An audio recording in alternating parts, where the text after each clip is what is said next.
G'day. It's an oh my god clip, but it's a pretty serious one. You know, a lot of things happen within our government that we, the Australian people, rarely if ever get to hear about.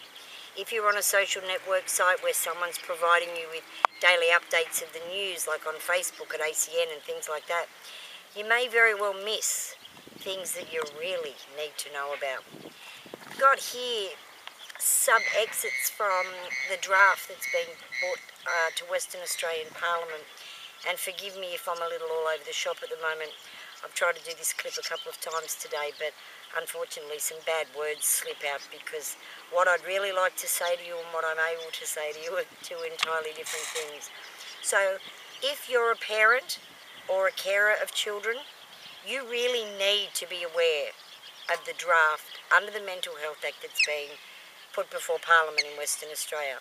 Now, so as I just don't babble, I am going to read you parts of this draft and why you need to listen to this clip and then share this clip with everyone and anyone you know who's got a child and who's able to write. Now look, I've asked on a plethora of occasions for people to write to their ministers, to write to their people in Parliament, all seemingly to no avail.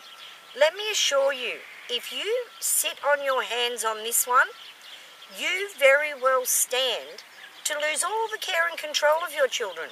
Because in essence, this is what they're trying to take from you. You the parent, from you the child. So please let me explain to you why I am all over the place.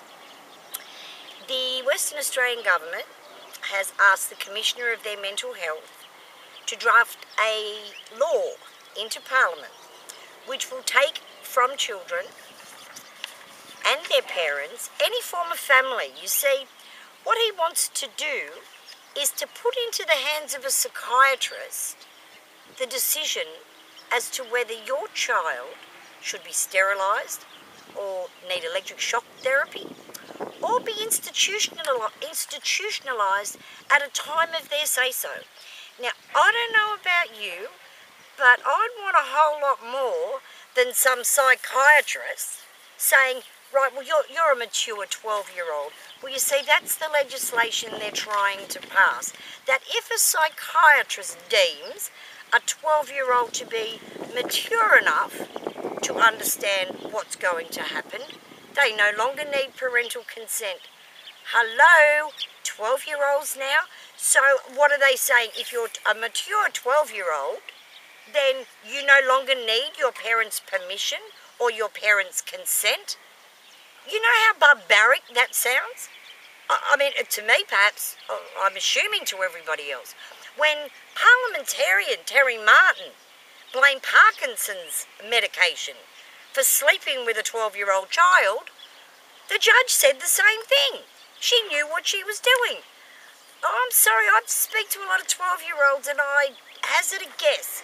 I don't know too many that would say, yes, I understand the mechanical workings of electrotherapy or sterilisation. Please. I just can't implore upon you enough to not let this be acceptable. Let me read to you some of the other things that if this law goes through, what you as a parent may very well stand to lose. Please bear with me. Children of any age to consent to sterilisation without parental consent. Does that scare you? Because if it doesn't, oh my stars, it should. 12-year-olds will be able to consent to psychotherapy. Now that was banned in New South Wales and the Northern Territory. Why is it being raised? I guess it's probably banned in New South Wales because we really don't want to revisit Chelmsford days, because I can guarantee you that if I looked hard enough, I could find some people who have survived Chelmsford.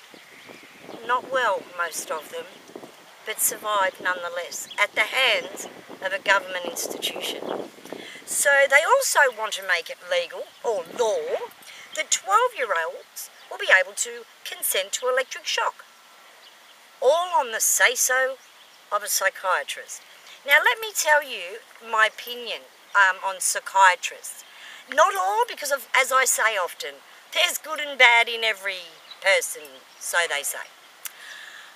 In the very early days of my healing, I went to see a psychiatrist myself. And I had, as my book tells you, had become dependent on a prescription medication to stop what I called the demons attacking me. But when I went to see this psychiatrist, I was so glad the man that I now call husband was with me, because the psychiatrist told me I was better to go and get a heroin addiction than use a prescription medication. Well, with that, obviously, we both got up, walked out, and had a whole lot more to say about it. So my interaction, if you will, with psychiatrists isn't great. But as a parent, to hand over the control of my child to a physician who says they know what they're talking about and it's their call, not mine, Australia, wake up. We can't let them do this. They want to take from you every right as a parent. And then, if that's not enough, they will be able to institutionalise your child without your consent and roll that time frame over and over and over at their leisure without you having a right to call, well, anything. Look, I'm even lost for words, and we all know I don't get lost for words very often. But please, as I said, I don't know how else I can say, wake up, Australia. The government wants to take from you the very thing that you and you alone have the rights to look after, and that is our children. Now, I'm not talking about people who don't look after their children, but I still don't want the government having the call on electrotherapy, sterilisation, institutionalisation. When are they going to get it right? When are they going to stop destroying everything?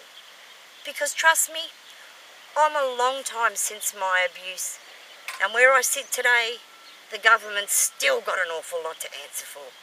Yet, of course, I can't get them still, all these years later, to sit down and talk to me. Can't imagine why. So until they want to talk to me, I'll continue talking to you, the Australian public. This will be available in Word on my Scribe site and pretty much all over the social networks. So have a think about it, have a read, make your decision, put it in writing. Okay, guys, that's me done. Have a good day. Be good to yourselves and each other. And write to your politicians and not let this law be passed. See ya.